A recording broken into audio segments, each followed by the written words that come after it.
टोपी वाला भी एक इंसान, कोई मौलवी इंसान भी इस इंडस्ट्री में आके और लोगों के साथ स्कैम करके इतना पैसा कमा सकता है। ये बहुत बड़ा जो फ्रॉड चल रहा है, जो स्कैम चल रहा है, इसके बारे में आप थोड़ा एक्सप्लेन करो। हमारे पास अपॉर्चुनिटी है, 30% 20% वो हमें दे रहे हैं और वो बोल रहे हैं कि बस आप एक डीएमई बना लो और बाकी सारा का सारा काम हम करेंगे। अगर कोई नया बंदा आज डीएमई के अंदर कदम रखना चाहता है, लेट से वो आरसीएम नहीं कर रहा, वो कुछ भी नहीं कर रहा, वो डीएमई के अंदर डायरेक्टली कुछ कदम रखना चाह रहा है, वो डीएमई स्टार्ट करना चाह रहा है, तो उसके लिए आप क्या सलाह दोगे? उसका फर्स्ट स्टेप क्या होना चाहिए? एक आउटबाउंड इंडस्ट्री को टोटली चेंज करके आप इनबाउंड पे लेकर आना चाहते हैं। दोस्तों, मेरा नाम है बरी पाकिस्तानी और मैं आपको सिखाता हूँ कि आप अपना कॉल सेंटर कैसे खोल सकते हैं, आप डिफरेंट डिफरेंट कैंपेन्स पे कैसे काम कर सकते हैं, फ्रीलांसिंग के बारे में और बहुत सारी ऑनलाइन अर्निंग की सोर्सेज के बारे में।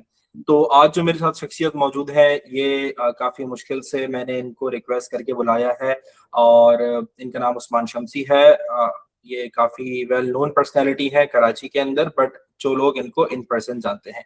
अच्छा, ये वीडियोस वगैरह नहीं बनाते, तो बट मेरी रिक्वेस्ट के ऊपर आज ही आए हैं और हम इनसे काफी डीएमई की और हेल्थ केयर इंडस्ट्री की इनसाइट्स के बारे में जानेंगे। अस्सलाम वालेकुम उस्मान, कैसे हैं आप?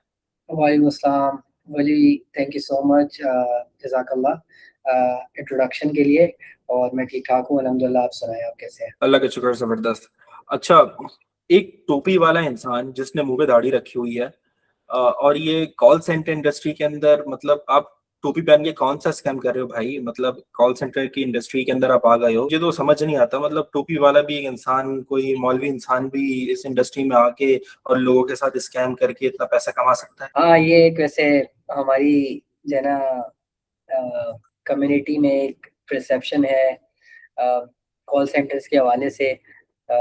मुझे याद है कि मैं बेसिकली जो है ना, जब मेरा बेटा पैदा होने वाला था तो मुझसे जो है ना वो डॉक्टर ने पूछा कि आप क्या काम करते हो। तो मैंने 10 मिनट में पूरा उसको डिस्क्राइब किया और मैंने उसको सब कुछ समझाया। और she ends up saying that कि अच्छा, तो तुम्हारा कॉल सेंटर है। तो हाँ, ये एक परसेप्शन है मार्केट में कि अगर कॉल सेंटर होगा तो वहाँ पे कोई फिशी काम हो रहा होगा, कोई स्कैम हो रहा होगा, कोई दो नंबरी ज़रूर होगी।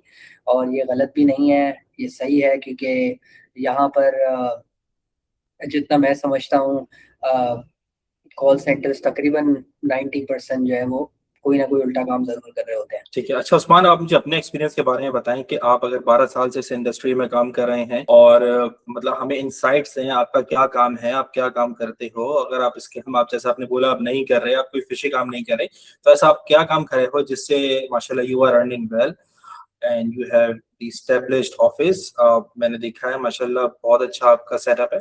तो आप हमें बताएं ताकि हमारी जो मेरे जो फॉलोअर्स हैं और खास तौर पे मुझे ना बहुत सारे सोलो एंटरप्रेन्योर फॉलो करते हैं और मुझसे डिफरेंट डिफरेंट कैंपेन्स के बारे में पूछते हैं। तो आप मुझे इस कैंपेन के बारे में बताएं, आप किस कैंपेन पे काम कर रहे हैं, आपका काम क्या है, मतलब उसका प्रोसेस क्या है और अपनी कंपनी का आपका नाम क्या है, आप उसके बारे में बताएं प्लीज। अच्छा, बेसिकली मेरी कंपनी का नाम नेक्स्ट आरसीएम है और हम एक रेवेन्यू साइकिल मैनेजमेंट कंपनी है जो कि हेल्थ केयर प्रोवाइडर्स को यूएस हेल्थ इंडस्ट्री के अंदर केटर करते हैं। डिफरेंट सर्विसेज, डिफरेंट में सारी सर्विसेज हम लोग केटर करते हैं, जिसमें जिसमें मेडिकल बिलिंग है, मेडिकल कोडिंग है, क्रीडेंशियलिंग है, कंप्लायंस है। और इसके अलावा जो सबसे ज़्यादा इम्पोर्टेंट सेगमेंट है मार्केटिंग, हम उसके ऊपर भी काम करते हैं। और इसके अलावा कोई भी हेल्थ केयर यूनिट हो या हेल्थ केयर फैसिलिटी हो जिसको स्टार्ट टिल एंड जो है वो एक स्ट्रक्चर एक सेटअप करना हो, एक फैसिलिटी, तो हम वो भी करते हैं फ्रॉम एलएलसी। उसके बाद फिर एनपीआई, और उसके बाद फिर अगर कोई एक्रीडेशन है तो, और इसके बाद फिर पी10। अगर आप, जाहिर सी बात है कि अगर आपकी वीडियो चली गई है, I am okay, no sorry, you problem. Can continue. तो पी10, अगर आप किसी जाहिर सी बात है कि किसी भी हेल्थ केयर प्रोवाइडर के लिए यूएस में पी10 होना लाजमी है, क्योंकि आप उस अगर आपका पी10 होता है तो फिर आप जो है ना वो बिल कर सकते हैं मेडिकेयर और मेडिकेड इंश्योरेंसेस को। इसमें से मेडिकेयर फेडरल इंश्योरेंस है और मेडिकेड स्टेट की इंश्योरेंस होती है। सो हम वो एक्रीडेशन, क्रेडेंशियलिंग, और इसके बाद फिर पूरा business setup, each and everything जो है ना हम लोग करते हैं। और मैं इस काम में कैसे आया है, बड़ा अच्छा सवाल है। जब मैं 9th क्लास में था और 9th क्लास के पेपर से कुछ टाइम पहले मेरी अम्मी ने मुझे बड़ा समझाया, लेक्चर दिया और उसके बाद मेरे भाई के साथ बाइक पे बिठा दिया और कहा कि तुम जाओ, जो भाई काम करता है वो जो है ना सीखो। और यही हुआ। मैं जो है ना वो 2-3 दिन तो गया वहाँ पे ऑफिस पे। मैंने अम्मी से आके कहा कि अम्मी मैं नहीं कर सकता, है बड़ा मुश्किल काम है ये, मेरे मतलब का नहीं है। तो अम्मी ने बोला कि नहीं, कुछ टाइम और गुजारो, उसके बाद जो है ना देखेंगे।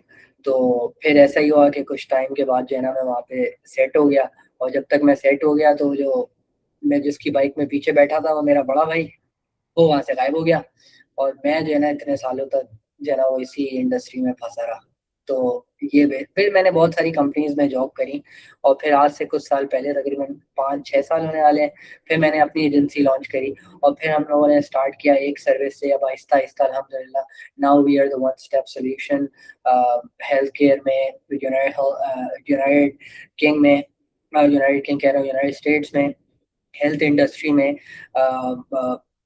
चाहे किसी भी सेगमेंट में कोई भी सर्विस हो, तो शायद ही कोई ऐसी हो जो कि अब हम सर्विस ना कर रहे हो। अल्हम्दुलिल्लाह अब तकरीबन अब सारी सर्विसेज जो है ना वो ऑफर करते हैं। ठीक है। अच्छा उस्मान, जो लोग ना इस इंडस्ट्री से वाकिफ नहीं है but they are ready to invest in something like, उनको कुछ अपना कोई फर्स्ट स्टेप लेना है, तो आप आसान अल्फाज के अंदर इस बारे में थोड़ा बताएं कि आरसीएम बिजनेस क्या होता है, बिल्कुल आसान अल्फाज में, जैसे कि कोई आप किसी बिगिनर को बता रहे हो, कोई न्यू बंदा है, ताकि उनको आसानी हो ये समझने के लिए ये बिजनेस क्या है।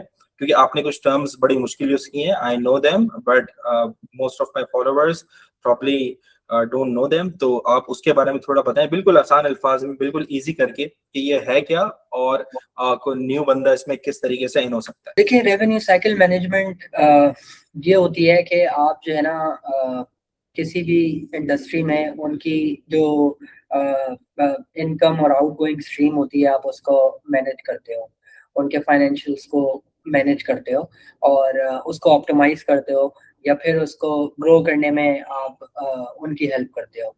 सो बेसिकली हेल्थ केयर में रेवेन्यू साइकिल मैनेजमेंट में ये है कि जाहिर सी बात है, जो पेशेंट्स आ रहे होते हैं डॉक्टर ऑफिसेज या हॉस्पिटल्स या किसी डेंटल ऑफिस में या किसी फार्मेसी में ड्रग्स ले रहे होते हैं, किसी भी किस्म की हेल्थ केयर सर्विस वो ले रहे होते हैं, चाहे वो प्रोसीजर हो या चाहे वो कोई टेंजिबल प्रोडक्ट हो। तो तो जाहिर सी बात है कि यूएस के अंदर सिर्फ जो आउट ऑफ पॉकेट शेयर है मार्केट में वो सिर्फ 10% का, मतलब 10% सिर्फ यूएस सिटीजन और जो है ना 10% आउट ऑफ पॉकेट पे करते हैं, बाकी सब कुछ जो है ना वो इंश्योरेंस से कवर्ड होता है। तो और बहुत बहुत दफ़ा 100% भी कवर्ड होता है, बहुत दफ़ा 80% भी होता है, वो एक डिफरेंट टॉपिक है, उसके बारे में बाद में बताऊंगा। मैं एक टोटल ओवरऑल शेयर की बात बता रहा हूँ कि 10% आउट ऑफ पॉकेट पे करते हैं और 90% जो है ना वो जो वहाँ पे हैं वो इंश्योरेंस कवर करती है। सो अब वो इंश्योरेंस के साथ जो है ना हम जैसी जो एजेंसीज होती हैं वो डील करती हैं और उनको बिल भेजती हैं पेशेंट को जो भी सर्विस केटर हुई होती है।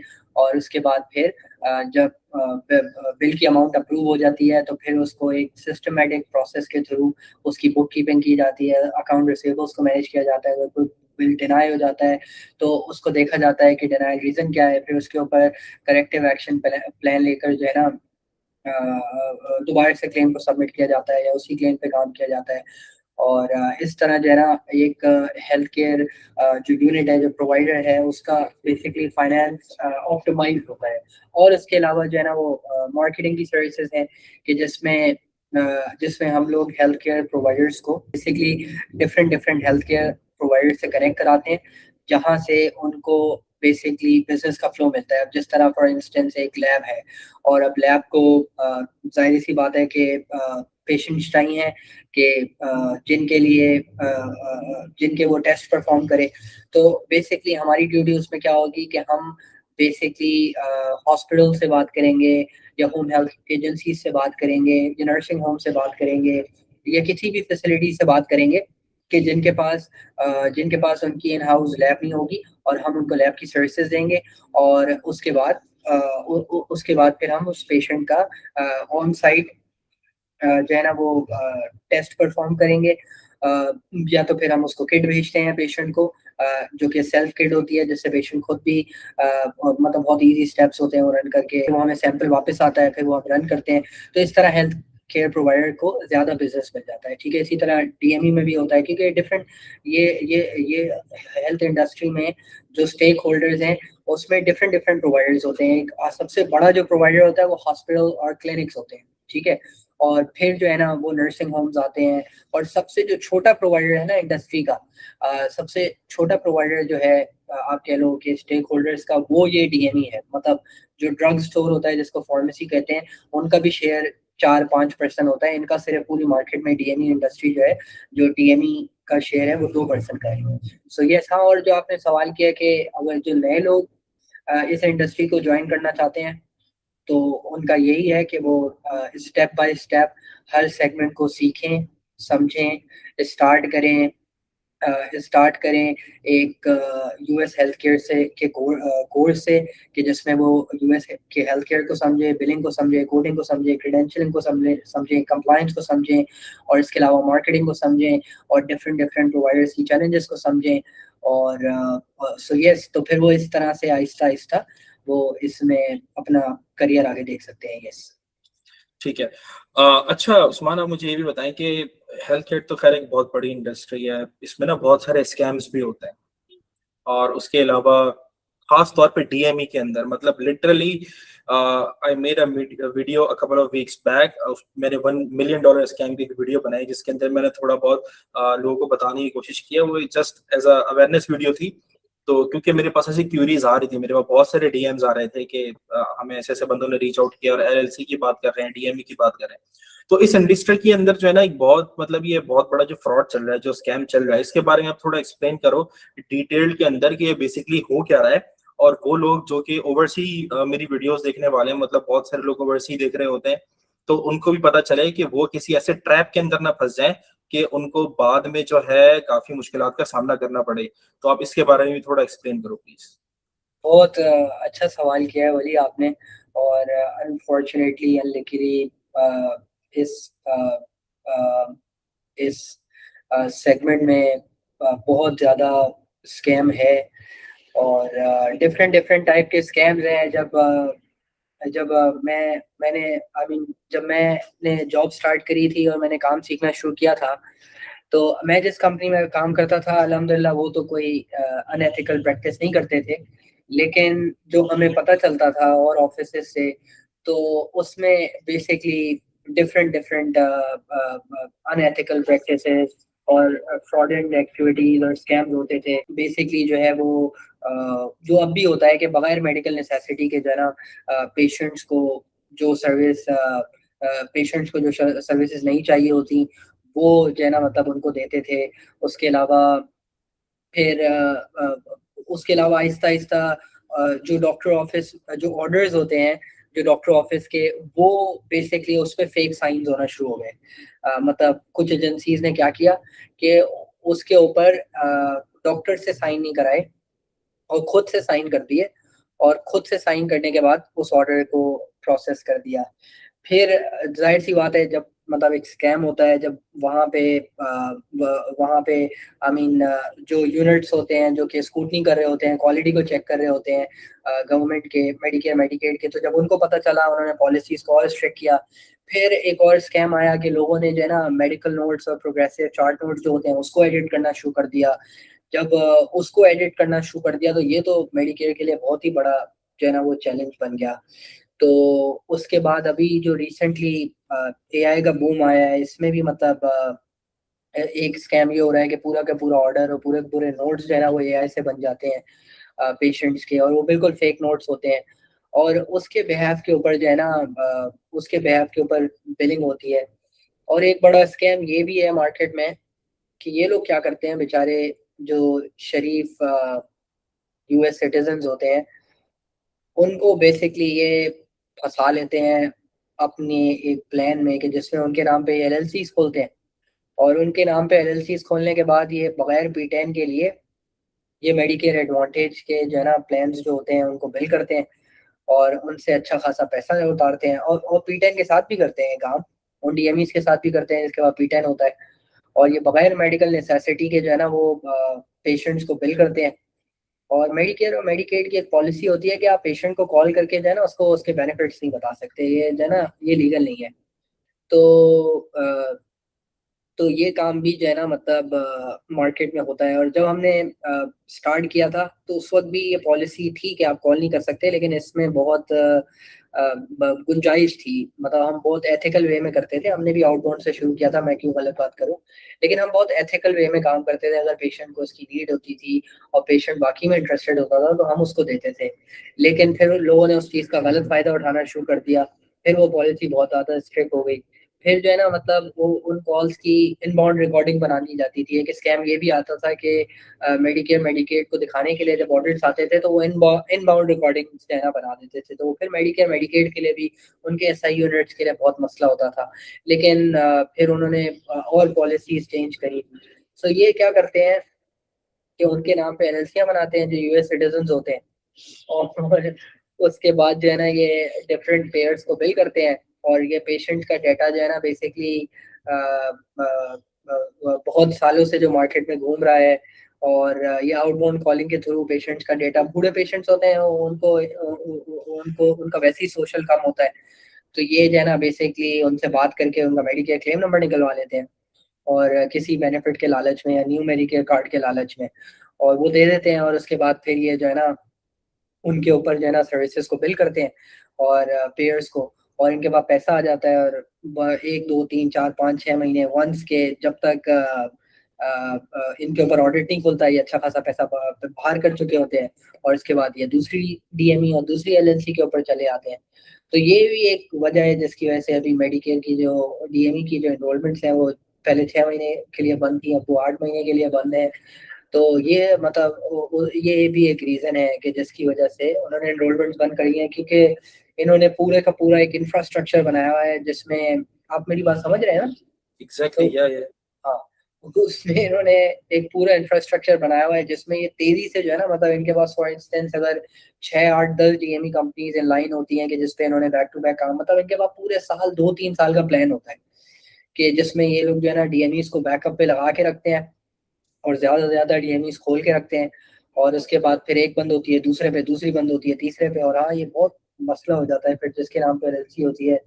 तो वहाँ पे उसके लिए ये बहुत ट्रबल बन जाता है, बहुत फंस जाता है। मैं मतलब 2 लोगों से तो मैं एक तो मेरे अंकल ही हैं, वो जो है ना मतलब बहुत बुरा जो है ना इस कॉल सेंटर स्कैम की वजह से वो 3 4 साल तक फंसे रहे, और अभी भी कभी कभी मुझे कहते हैं कि यार उस्मान तलवार जो है ना वो लटकी हुई है मेरे ऊपर। तो वो किसी कॉल सेंटर ने इसी टाइप का स्कैम उनके साथ किया। और एक और मेरा एक दोस्त था, है भी, वो न्यूयॉर्क में रहता है, उसका नाम इरविन है। तो जब वो ये काम स्टार्ट करने के लिए जा रहा था, हालांकि उसने मुझसे मशवरा किया था, मैंने उसको सब कुछ ऐसे ही बताया था जिस तरह मैं आपको बता रहा हूँ, और डिटेल में बताया था मैंने उसको। लेकिन लेकिन वो उसने कहा कि नहीं, मैं ऐसे क्वालिटी मेजर्स लूंगा कि जिसमें मैं पकड़ा ना जाऊं। लेकिन हुआ ये कि यहाँ के कॉल सेंटर वाले बहुत तेज हैं, वो बहुत स्मार्ट है, वेरी वेरी स्मार्ट। उन्होंने उसको फंसा दिया, वो बेचारा अभी तक जो है ना वो फंसा हुआ है केस के अंदर। तो अल्लाह से दुआ है कि अल्लाह पाक जो है ना वो आसानी कर दे, निकाल दे। ये एक एक चीज है वही भाई जिसमें यहाँ पे जो मसले मसाइल है। यस। ठीक है। अच्छा उस्मान, मैंने ना एक वीडियो बनाई थी कुछ दिन पहले, जैसे मैंने ये जिक्र भी किया था। तो आपको पता है, मुझे वो वीडियो बनाने की जरूरत इसलिए पड़ी क्योंकि मुझे ना अभी तक जो है ना ओवरऑल तकरीबन 30 लोगों ने रीच आउट किया है मेरे पास, डीएम्स है मेरे मोबाइल में और इंस्टाग्राम पर, टिकटॉक पर, कि भाई ऐसे ऐसे हमारे पास अपॉर्चुनिटी है, 30% 20% वो हमें दे रहे हैं, और वो बोल रहे हैं कि बस आप एक डीएम ही बना लो और बाकी सारा का सारा काम हम करेंगे। तो लिटरली जब मैंने वो सुना तो मुझे समझ में आ गया कि ये बेसिकली स्कैम चल क्या रहा है, और किस तरीके से फिर बाद में वहाँ की जो यूएसए की जो जुडिशनरी है वो उनको पकड़ेगी, और किस तरीके से वो बेचारे 10 10 साल के प्रिजन की जेल और उसके अलावा $1 million के उनके ऊपर जो है फाइन्स लगते हैं, मतलब। और लिटरली अगर कोई वहां पर मतलब कि कोई कन्वर्टेड सिटीजन होगा तो उसको डिपोर्ट भी कर देते। तो मैंने पूरे पूरे आर्टिकल्स पढ़े इसके ऊपर बाद में, तो मुझे समझ में आया कि यार ये बड़ा डेंजरस है और बड़ा खतरनाक है। खैर एनीवेज, अच्छा उस्मान, लेट्स से ना पहले तो मेरा क्वेश्चन ये है, हम सपोज करते हैं कि अगर 100% जितने भी डीएमई कॉल सेंटर्स हैं, ठीक है, तो आप क्या रेट करोगे, कितने परसेंट इसमें से आज की तारीख में सही काम कर रहे हैं, ठीक है, और कितने हैं जो कि गलत काम कर रहे हैं? और इसके बाद मेरा दूसरा सवाल जो है कि अगर कोई नया बंदा आज डीएमई के अंदर कदम रखना चाहता है, लेट से वो आरसीएम नहीं कर रहा, वो कुछ भी नहीं कर रहा, वो डीएमई के अंदर डायरेक्टली कुछ कदम रखना चाह रहा है, वो डीएमई स्टार्ट करना चाह रहा है, तो उसके लिए आप क्या सलाह दोगे, उसका फर्स्ट स्टेप क्या होना चाहिए? अच्छा सवाल है बहुत।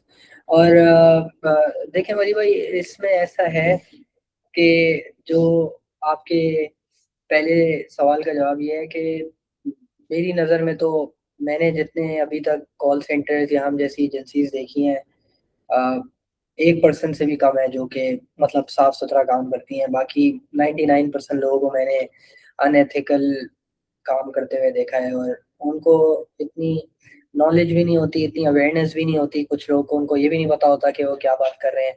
लेकिन खैर, मैं इसको अपना ही कसूर समझता हूँ कि अगर हम जैसे लोग इसकी अवेयरनेस को फैलाएंगे तो ट्रैक ये ठीक हो सकता है। मुझे ऐसा लगता है कि इंशाल्लाह जो आगे आने वाला टाइम है उसमें, पहले मतलब मैंने रिसेंटली देखा है कि कुछ कंपनीज जो है ना वो बूम कर रही हैं, और बच्चे जो है ना अब बेसिकली एक्चुअल और जो ट्रेडिशनल और जो ऑर्गेनिक काम है वो सीख रहे हैं। तो यस, ये इंशाल्लाह ट्रैक अच्छा हो सकता है, मेरी यही दुआ है।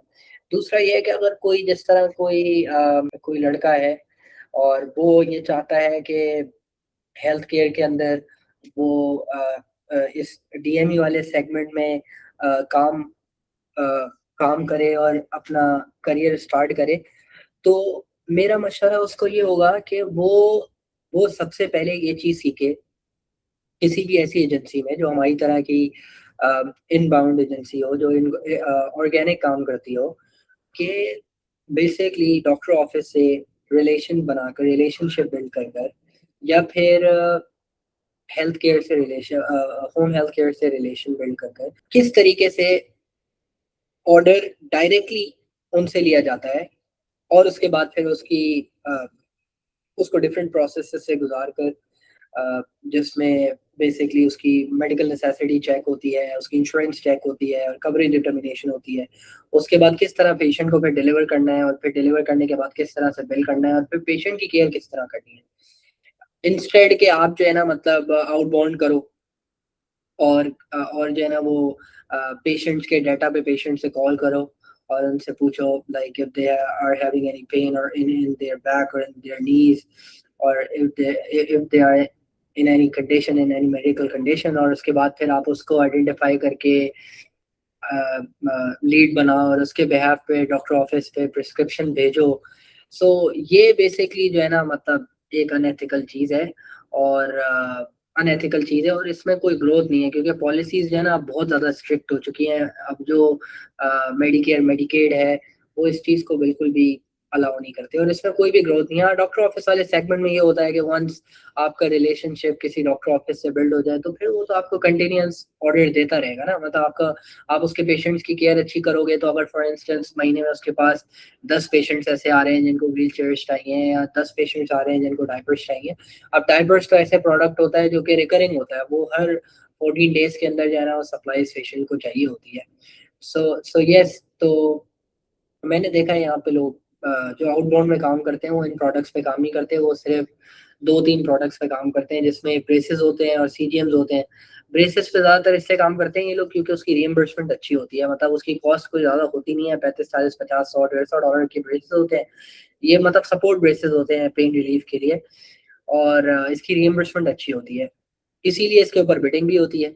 इसके ऊपर एक प्रॉपर कंपेटिटिव बिडिंग का स्ट्रक्चर है जो कि अ, अभी जो है ना मतलब बंद हुआ है, लेकिन वो रैपिडली रैपिडली जो है ना वो आ जाता है। तो उन्होंने सोचा था 2026 में सीएमएस ने इसको दोबारा से कंटिन्यू करने के लिए, लेकिन अभी तक किया नहीं है, अभी तक कोई बिडिंग है नहीं। तो जो प्रोवाइडर्स हैं वो ब्रेसेस जो है ना मतलब डिफरेंट डिफरेंट एरियाज में मतलब बिडिंग के जो उस वक्त के एरियाज थे उसमें भी बिल कर रहे हैं।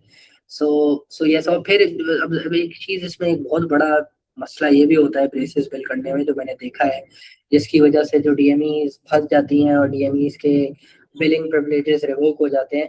उसकी वजह होती है कि जब आप ब्रेसेस को बिल करते हो ना, ब्रेसेस को बिल करने से पहले हर ब्रेस की अलग कवरेज डिटर्मिनेशन होती है, अलग मेडिकल नेसेसिटी होती है, और जब तक मेडिकल नेसेसिटी उसके चार्ट नोट्स में कवर नहीं होगी, तो आप बिल कर दोगे, पैसा आ जाएगा, लेकिन जब ऑडिट आएगा उसके बाद फिर एक ट्रबल होगी।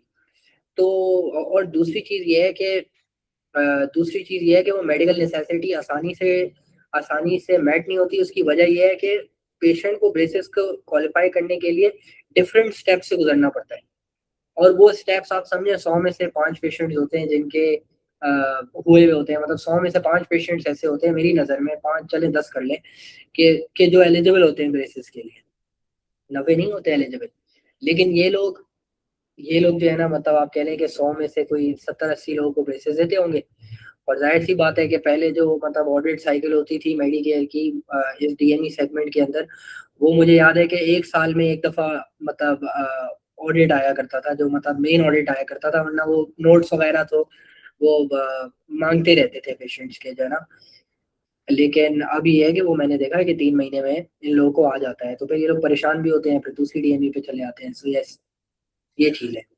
अच्छा, आपने ना एक बहुत बड़ी बात कर दी है इस वक्त। एक इस इंडस्ट्री के अंदर आपने इतना बड़ा चेंज लेकर आ रहे हो आप, और आपका विजन यह है कि आप एक आउटबाउंड इंडस्ट्री को टोटली चेंज करके आप इनबाउंड पे लेकर आना चाह रहे हो, मतलब। हाँ, मेरी ये दुआ है। या इंशाल्लाह। So this is very very big vision. आपका विजन बहुत अच्छा है, बहुत बड़ा है। इसके लिए अवेयरनेस दिलाने की भी जरूरत है कुछ लोगों को, मतलब कुछ लोगों क्या, आई वुड से कि सबको अवेयरनेस होनी चाहिए इस चीज की, और सबको चाहिए कि हम ये काम छोड़कर जो आउटबाउंड वाला काम है इसको खत्म करके हम इनबाउंड की तरफ आए, क्योंकि ऑब्वियसली आप कितना भी बड़ा आप अपना सेटअप बना लो, सही, आप पूरे के पूरे यूएस को केटर नहीं कर सकते, राइट। तो अपॉर्चुनिटीज जो है वो हर इंडस्ट्री में हर किसी के लिए होती हैं, बट उनको एक्सप्लोर करना पड़ता है। आपने एक्सप्लोर करी, और आई रियली अप्रिशिएट इट। अच्छा, अच्छा उस्मान, मेरा एक सवाल ये है कि यानी कि फील्ड आपको सबसे ज्यादा टफ चीज क्या लगती है? मतलब आप मुझे बताएं जो सबसे ज्यादा टफ है। सबसे ज़्यादा देखें जो टफ है, वो ज़ाहिर-सी बात है कि प्रोवाइडर के साथ रिलेशनशिप है।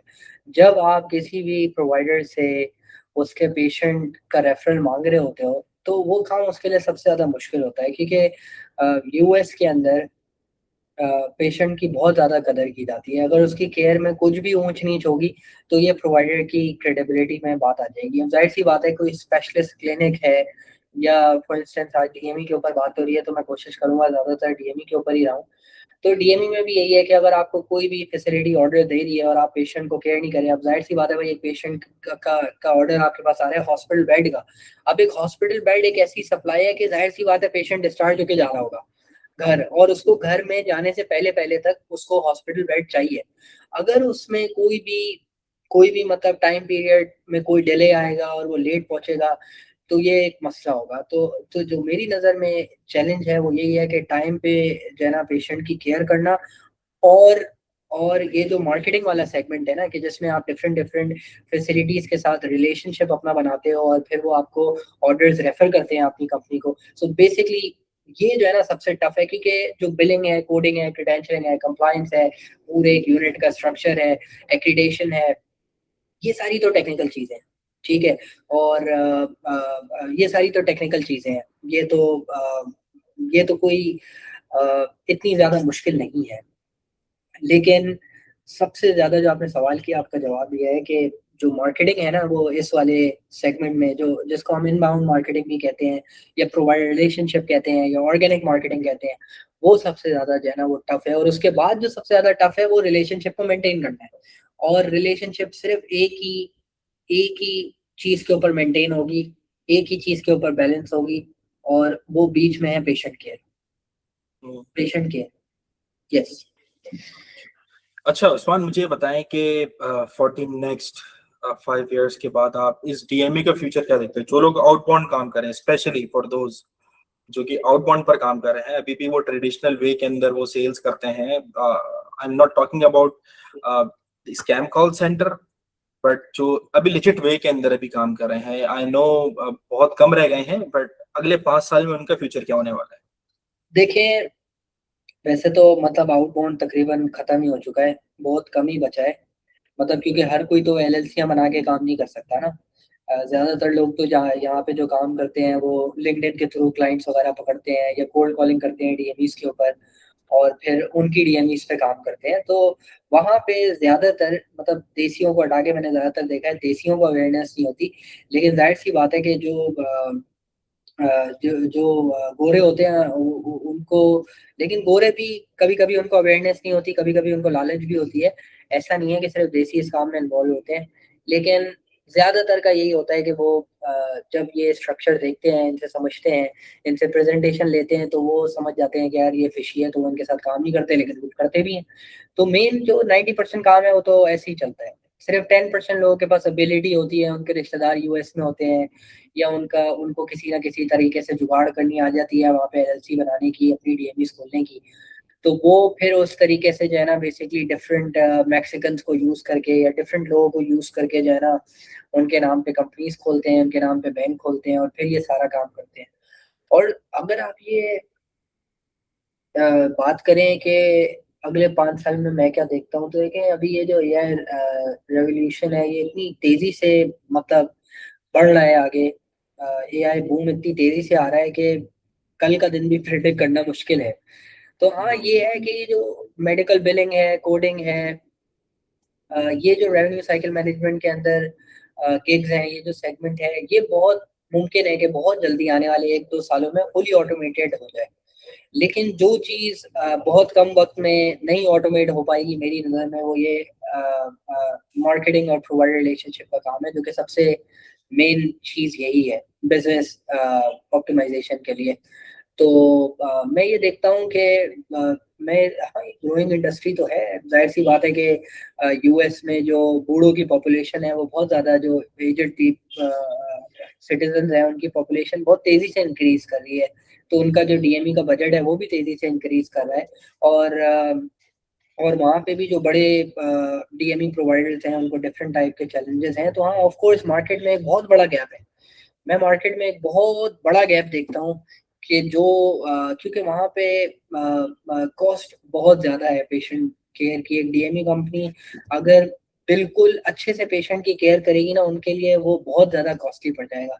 बट ये सिर्फ उनके पास हम जैसे आउटसोर्स कंपनीज होंगी और वो मैनेज कर रही होंगी, तो ऑफ कोर्स वो बजट इफेक्टिव होगा। तो ये हम जैसी जो पाकिस्तान में कंपनी है, मैं ये देखता हूँ कि जो मेरी दुआ भी है और जो मैं चाहता भी हूँ ये हो, और ये हो भी सकता है, और इसको शायद हो भी जाना चाहिए था अब तक, कि ये जो पूरी एटलीस्ट ये जो डीएमई ड्यूरेबल मेडिकल इक्विपमेंट और ये जो पूरी home health home health agencies वाली नीश है ना, ये मुझे ऐसा लगता है कि इसका 50-60-70-80% काम तो है ना पूरा का पूरा पाकिस्तान आ जाना चाहिए था। क्योंकि पाकिस्तान में अब एक्सपर्ट्स मौजूद हैं इस पर्टिकुलर नीश के अंदर, कि जो ए टू जी सारा काम जानते हैं।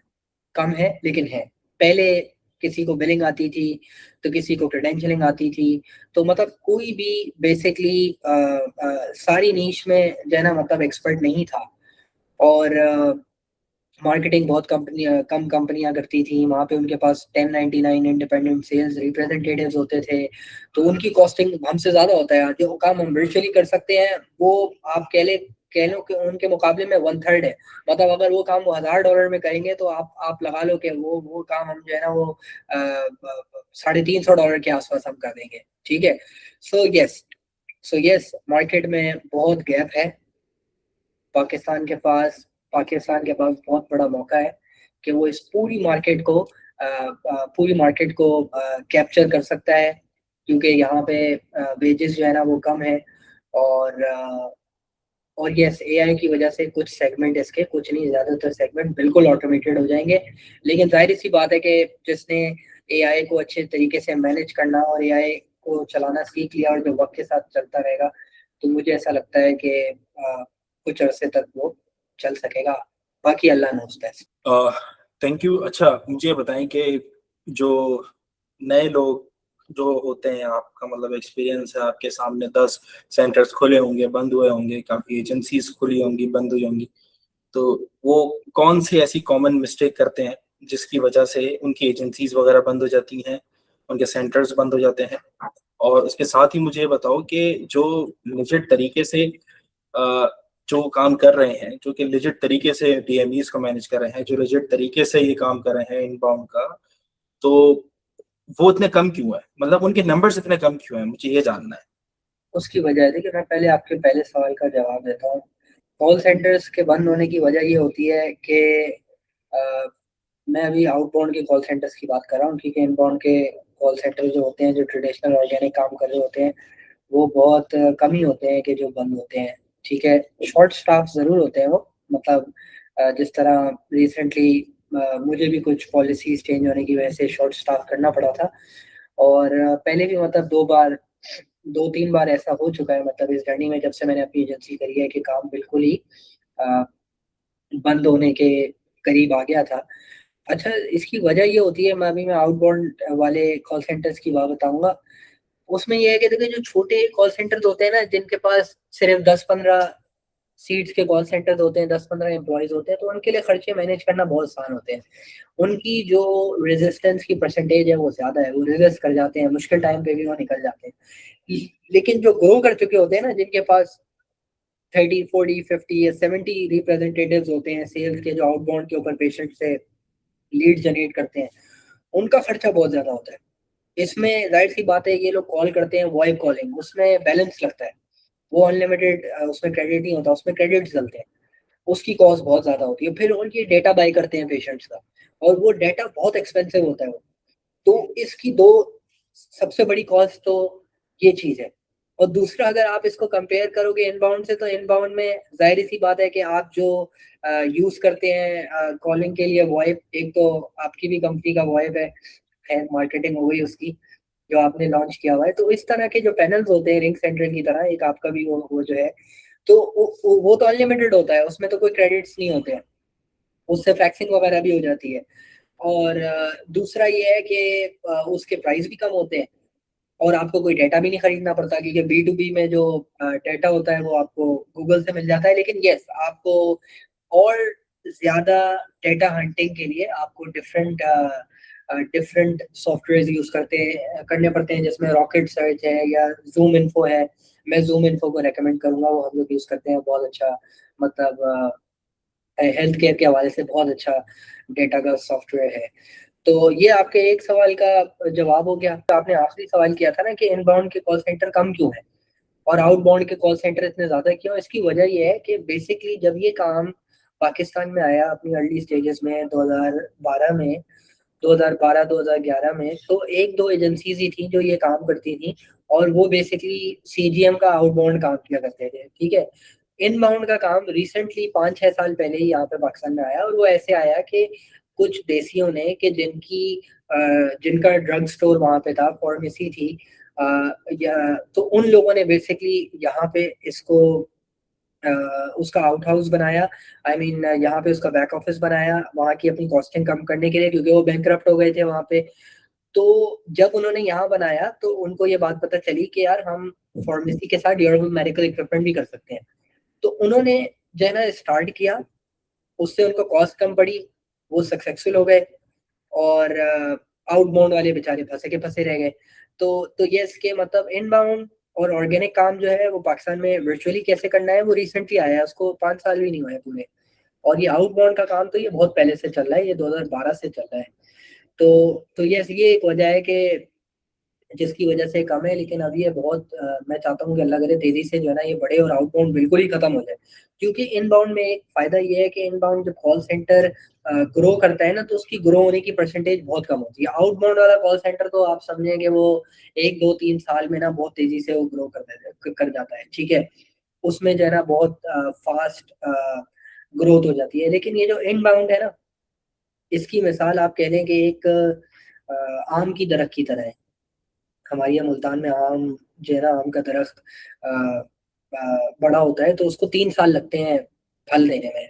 तो इनबाउंड वाले सेगमेंट की मिसाल बस ऐसी है कि वो एक आपने पौधा लगाना है, फिर उसकी बहुत सारी केयर करनी है, और उसको ग्रो होने में टाइम लगेगा। मतलब ये नहीं है कि 6 महीने 1 साल लगेगा, नहीं, 2-3 साल लग सकते हैं। फिर आपके पास जो है ना बेसिकली मल्टीपल फैसिलिटीज़ होंगी। आप जिनको मल्टीपल सर्विसेज जो है ना आप दे रहे होंगे। So that is the reason कि यहाँ पे जो है ना वो कॉल सेंटर्स इनबाउंड वाले कम हैं, जो कि बढ़ाने हैं। और वो भी एक मकसद है कि मैं आज आपके साथ जो है ना वो आया हूँ इस पॉडकास्ट में, और अल्लाह से यही दुआ है कि ये अच्छे तरीके से जो है ना बढ़े, और हम लोगों के अंदर ये चीज़ आए कि हम लोग बहुत एथिकल तरीके से जो है ना वो काम करें, और इंशाल्लाह फिर उसमें बरकत होगी। अच्छा, एक बड़ा कॉमन सा क्वेश्चन है, बहुत कॉमन सा है आपके लिए, मैटर क्या करता है सबसे ज्यादा, कि कंसिस्टेंसी से आप एक ही काम करते जाओ, या फिर आप स्ट्रेटजीज बनाकर डिफरेंट डिफरेंट चीजों को एक्सपेरिमेंट करो, और फिर उसके बाद फिर आप किसी हल के ऊपर निकलो। मतलब मैं आपसे यही जानना चाह रहा हूँ कि आप मुझे बताओ, आपके लिए ज्यादा इंपॉर्टेंट कंसिस्टेंसी है या फिर स्ट्रेटेजी?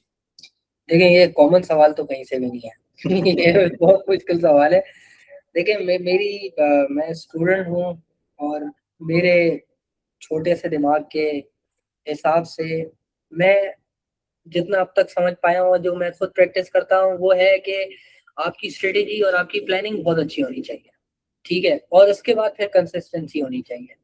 मतलब ये कि मतलब ये कि अ, अब अगर मुझे पता है कि आपका सवाल बहुत ब्रॉडर पर्सपेक्टिव में है। मतलब अगर आपका सवाल इस पर्सपेक्टिव में है कि मतलब लोग जो है ना छोटी-छोटी डिफरेंट डिफरेंट चीज़ें ट्राई कर रहे होते हैं, क्या वो उनको ट्राई करनी चाहिए या उनको एक ही चीज़ में फ़ोकस करना चाहिए? तो मैं अब मुझे भी इतने सालों में बहुत सारी अपॉर्च्युनिटी मिली कि मैं मतलब वो टेलीकम्युनिकेशन में भी काम कर लूँ, और इसके अलावा ई-कॉमर्स की तरफ काम कर लूँ, और इसके अलावा क्योंकि मेरी जो एजुकेशन है वो हॉस्पिटैलिटी एंड टूरिज़्म मैनेजमेंट में है, तो मैं वो काम कर लूँ। लेकिन मतलब जब मैंने अपने टीचर से मशवरा किया, तो उन्होंने मुझे बेसिकली यही मशवरा दिया कि भाई, जो आपकी इंडस्ट्री है ना, जिसमें इतने साल लगा चुके हो, अब उसी में स्टिक करो। अब आप डीपर समंदर के अंदर जाओ। आप जो है ना मतलब और ज़्यादा एक्सपर्टीज़ हासिल करने की कोशिश करो। आप मुझे ये बताओ, उन्होंने मुझसे सवाल किया, बताओ कि जिस इंडस्ट्री में काम कर रहे हो, उसको कितना स्क्रैच कर चुके हो? तो मैं बोला, चले मैं आपको देख के जवाब दूँगा। फिर मैंने सोचा, यार मैंने अभी तक तो I didn't have just scratch even the surface of the industry. So so so ये मतलब मेरी नज़र में चीज़ है कि आप जिस चीज़ में हो ना, देखो, डॉक्टर डॉक्टर के कोट में अच्छा लगता है, ठीक है? पायलट जो है ना वो अपने कैप में अच्छा लगता है, ठीक है ना? तो हर प्रोफ़ेशनल बंदा अपने प्रोफ़ेशन में अच्छा लगता है।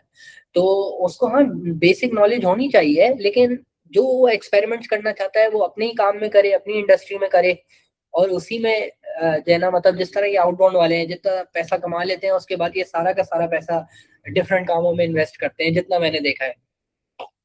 अगर ये पैसा अपने काम पे ही इन्वेस्ट कर दें, इनबाउंड फैसिलिटी और इनबाउंड मार्केटिंग एजेंसी पे इन्वेस्ट कर दें, तो अगले 3 साल 6 साल में जो इनको रिटर्न मिलेगा वो कम से कम भी 5x ज़्यादा होगा। तो मेरे उस्ताद तो हमेशा मुझे यही सिखाया करते थे, और जो मुझे भी लगता है कि ठीक है कि यार, पैसा जो कमाओगे ना वो अपने ही काम से कमाओगे। वो अपने ही काम से जो है ना वो कमाओगे, और बाकी जो दूसरे काम है ना उनमें नुकसान उठाओगे। तो ये मेरा जवाब है। एक बड़ा इंपॉर्टेंट क्वेश्चन, मैं अपने लिए भी ये बात मतलब बहुत लोगों को बताता हूँ, और मतलब हम लोग जो है, हम लोग रात में काम करते हैं, राइट? और रात में काम करने की वजह से ना हमारी हेल्थ के ऊपर क्या इफेक्ट होता है। मतलब जो लोग इस इंडस्ट्री में आ रहे हैं ना, तो सही है, दूर से पैसे वगैरह बड़ी बहुत चीज अच्छी लगती है आपको, बट एक वक्त ऐसा आ जाता है कि यार आप अपना फेड अप हो जाते हो। सही है, आप बोलते हो कि यार क्या है, मतलब आप वही दोपहर में उठ रहे हो, फिर रात तक, अगले दिन सुबह तक जाग रहे हो, एंड देन फिर आप 4-5 घंटे की नींद कर रहे हो। और मतलब मैं जानना चाह रहा हूँ कि आपकी हेल्थ के ऊपर क्या इफेक्ट हुआ है इस रात के काम की वजह से। ऑब्वियसली मेरी हेल्थ पे कुछ ना कुछ इफेक्ट तो हुआ है, I will discuss it later, but मैं आपसे जानना चाह रहा हूँ कि आप मुझे बताओ कि इस मतलब 12 साल से हम लोग, लेट्स से आप भी 12 साल से जाग रहे हो रातों में, रातों के काम में हम लोगों की नाइट शिफ्ट करते हैं, तो आपकी हेल्थ के ऊपर क्या इफेक्ट हुआ? देखिए, ये बहुत ज़्यादा इम्पोर्टेंट सवाल है, और देखिए, अल्लाह ताला ने जो इंसान की फितरत बनाई हुई है ना, वो वो रात में आराम करने की है और दिन में काम करने की है। अगर रात में इंसान काम करेगा, तो उसकी हेल्थ फिज़िकली भी डिस्टर्ब होगी, उसकी मेंटल हेल्थ भी डिस्टर्ब होगी, और उसके बाद उसकी जो रूहानी हेल्थ है वो भी डिस्टर्ब होगी, क्योंकि रात अल्लाह ने सोने के लिए बनाई है। नॉकटर्नल एनिमल्स जो होते हैं वो रात में अपने रिस्क के लिए बाहर निकलते हैं। तो अल्लाह ताला ने अपनी मखलूक में, इंसानों में ज़्यादातर मखलूक के लिए जो रिस्क का बंदोबस्त किया हुआ है वो दिन में किया हुआ है। तो ये बात तो बिल्कुल ठीक है, क्योंकि इसमें ऐसा है कि ज़ाहिर-सी बात है कि हमारे टाइम ज़ोन का फ़र्क है। हम यूएस में काम करते हैं, तो हमें रात में काम करना पड़ता है। उसमें हेल्थ डिस्टर्ब होती है। और अगर और मतलब मेरी नज़र में, मैं जो मेरा मतलब अभी माइंडसेट बन चुका है, जो मेरी ज़हनियत है, उस हिसाब से भाई, कि पैसे से ज़्यादा वैल्यू जो है ना वो आपकी हेल्थ की है।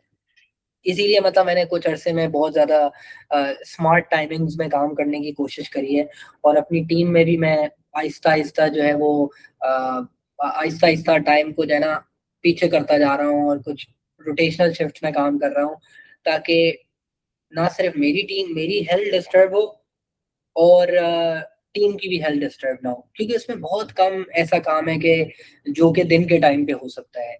और हाँ, लेकिन ये एक चीज़ है कि हमारे काम में, अगर आप शाम 5 बजे से काम शुरू कर दो, तो आप 12 बजे तक अपना काम कंप्लीट कर सकते हो, अपने सारे टास्क कंप्लीट कर सकते हो। तो तो ये सीन है। और हाँ, ज़ाहिर-सी बात है, मैंने इतने साल तक नाइट जॉब्स करी हैं। अब तो मेरा रूटीन ये है कि आज तो मैं आपके इस प्रोग्राम की वजह से बैठा हूँ, वरना मेरी कोशिश होती है कि मैं इशा की नमाज़ पढ़ के 12 बजे से पहले-पहले तो मैं घर चला ही जाऊँ।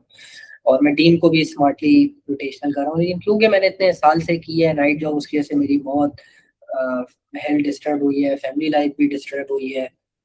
सो येस, ये एक मेजर कंसर्निंग चीज़ है। और वो लोग बोलते हैं कि यार चलो डॉलर तो कमा रहे हो ना, तो मैं उनको यही जवाब दूँगा, भाई डॉलर से कुछ नहीं होता है। हेल्थ जो है ना वो सबसे ज़्यादा अ, सबसे ज़्यादा इम्पोर्टेंट चीज़ होती है। सबसे ज़्यादा इम्पोर्टेंट चीज़ होती है। एक दफ़ा मुझे याद है कि मुझे भी एक हदीस याद आ गई कि साहबी ने रसूलुल्लाह सल्लल्लाहु अलैहि वसल्लम से पूछा था कि अल्लाह ताला से मैं क्या दुआ माँगूँ?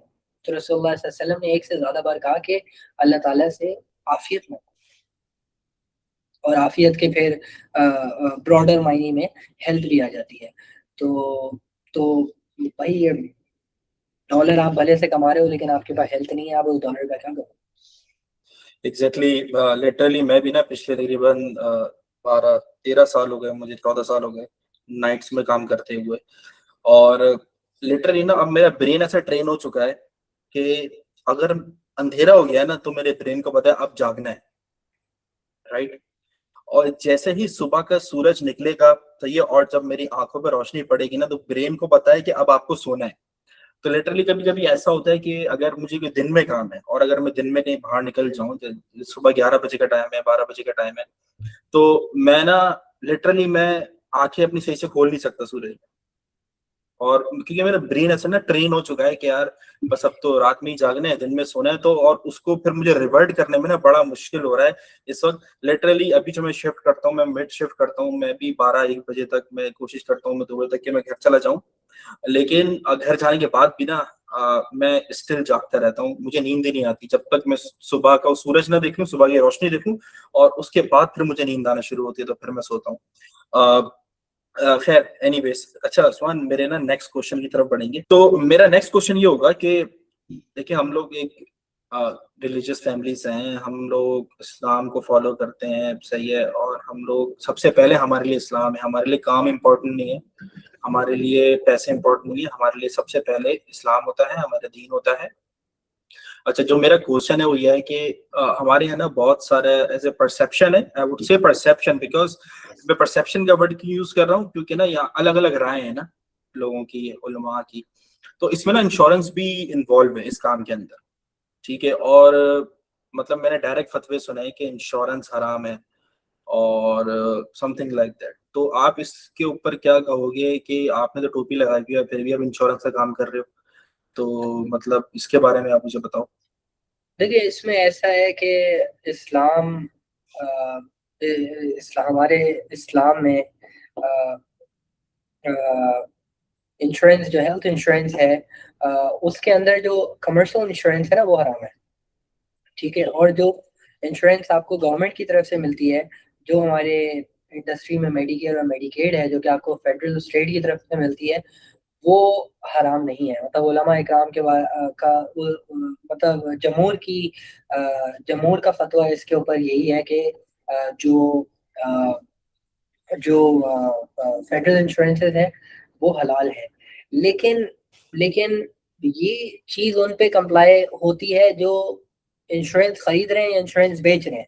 ठीक है, उसमें भी मतलब बारीकियां हैं। जिस तरह अगर आप एक मुल्क में रहते हो कि जहाँ पे नेसेसिटी है कि भाई आप इंश्योरेंस के बगैर रह ही नहीं सकते, तो फिर जो है ना बाज़ उलमा इकराम के करीब और अक्सर उलमा इकराम के करीब करीब ये मौक़िफ़ है कि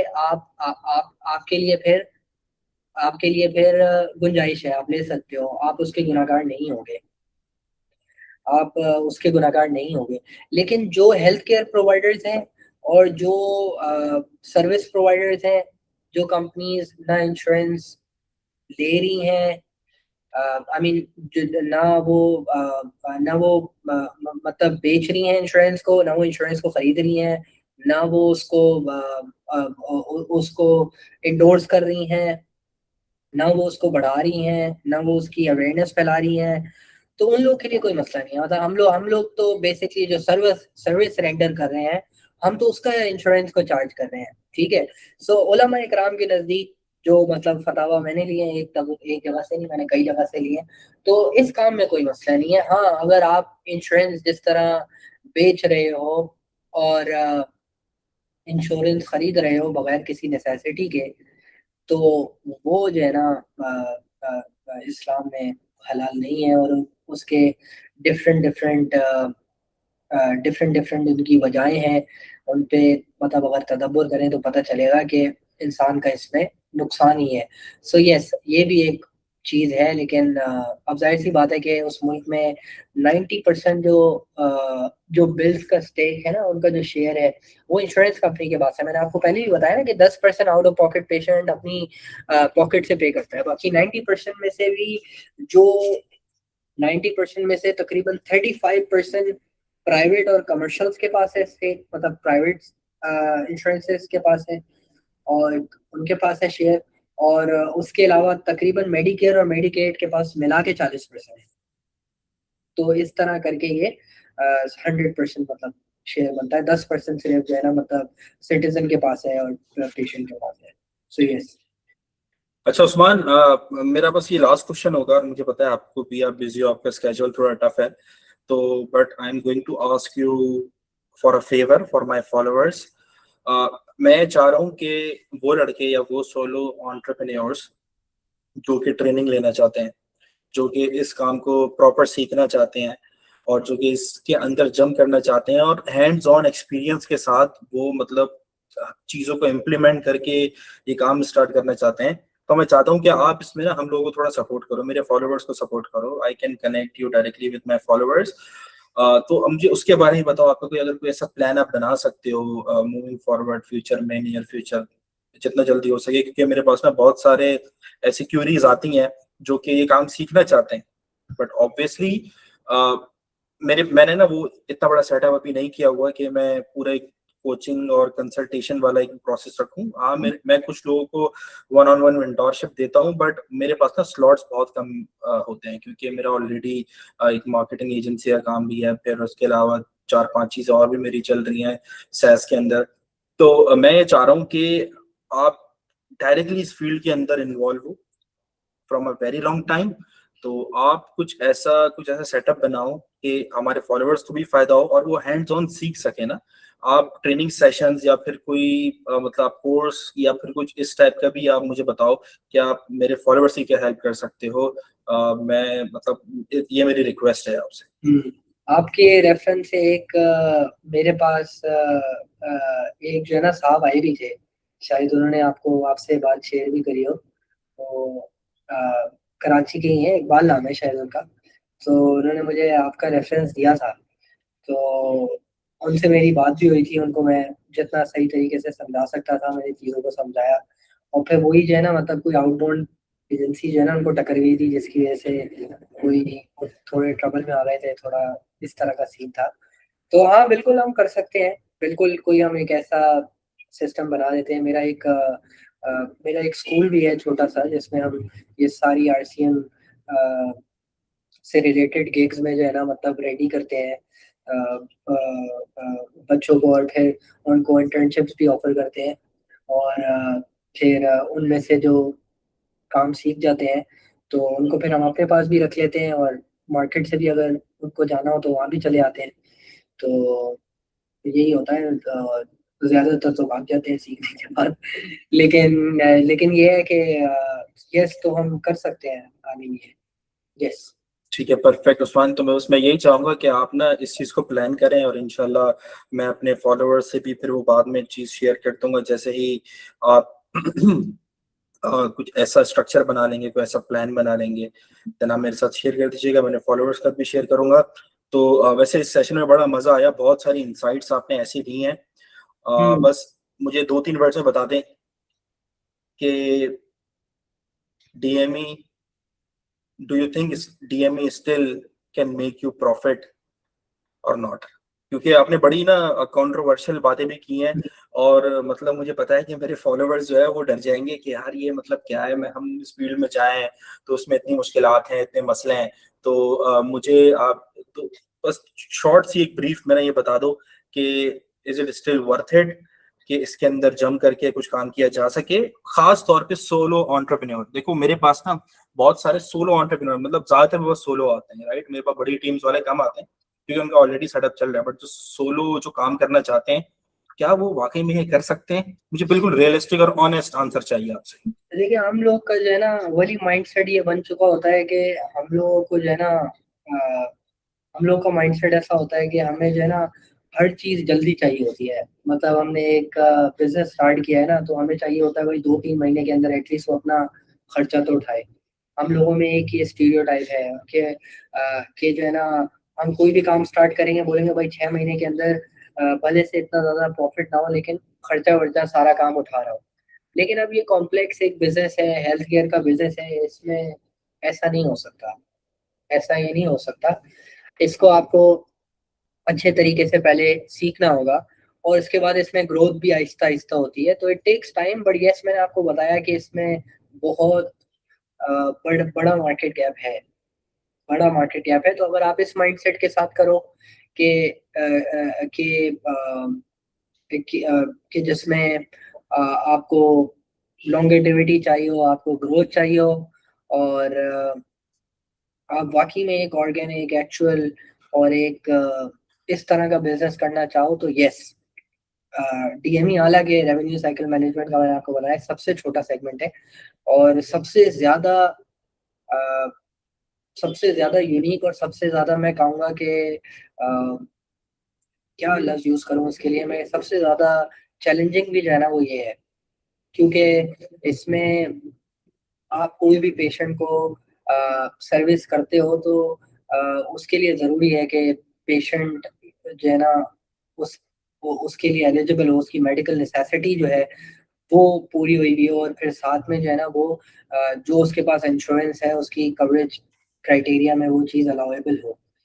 तो इसमें इस तरह की कॉम्प्लेक्सिटीज होती हैं, लेकिन ऑफ कोर्स वो जब हम डीप डेप्थ में किसी चीज़ को समझेंगे तो उस चीज़ों को भी मैं इंशाल्लाह कभी फिर सही तरीके से समझाने की मैं कोशिश करूंगा।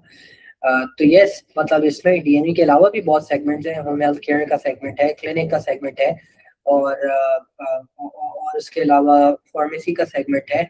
उसके अलावा मतलब आप एक एजेंसी बना के बिलिंग एंड क्रेडेंशियलिंग सर्विसेज ऑफर कर सकते हो, ये भी एक सेगमेंट है। और इसके अलावा आप सिर्फ सिर्फ जो है ना उनको रेफरल ऑर्डर्स लाके दे सकते हो, ये भी एक सेगमेंट है। उसके अलावा आप डॉक्टर ऑफिस के लिए आफ्टर कॉल सर्विसेज जो होती हैं वो भी ऑफर कर सकते हो, ये भी एक सर्विस है।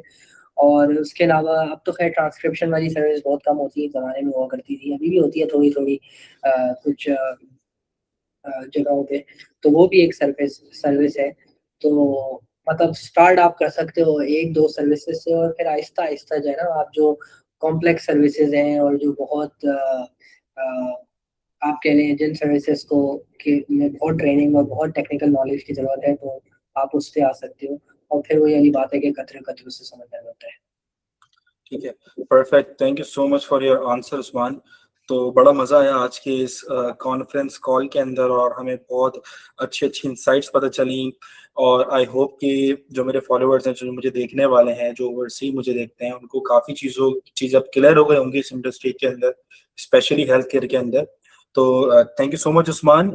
हम इंशाल्लाह ताला आपसे एक और सेशन स्केड्यूल करेंगे नियर फ्यूचर और इनसाइट्स के लिए। और मेरे पास अभी इस वक्त स्टिल 50 प्लस क्वेश्चंस की लिस्ट है, और लिटरली ना मैं वो आपसे कर नहीं सकता, क्योंकि मुझे पता है आपका टाइम भी कीमती है। तो मिलते हैं इंशाल्लाह ताला आपसे हम दोबारा, ठीक है। तो जज़ाकल्लाह खैर, थैंक यू सो मच। तो हमारे साथ उस्मान शमसी थे। आई होप कि आप लोगों को बहुत ज्यादा की बात सुन के मजा आया होगा, आपको अच्छी अच्छी इंसाइट्स मिली होंगी। तो वीडियो पसंद आए तो फॉलो और सब्सक्राइब जरूर कीजिएगा। और अगर आपका कोई भी रिलेटेड क्वेश्चन हो डीएमई के हवाले से, आरसीएम के हवाले से, मेडिकल बिलिंग के हवाले से, मतलब हेल्थ केयर इंडस्ट्री के अंदर आपके जितने भी क्वेश्चंस हैं, आप सारे के सारे कमेंट्स में लिख सकते हैं। और फिर इंशाल्लाह मैं आपसे मुलाकात करता हूँ नेक्स्ट वीडियो में। ख्याल रखिएगा।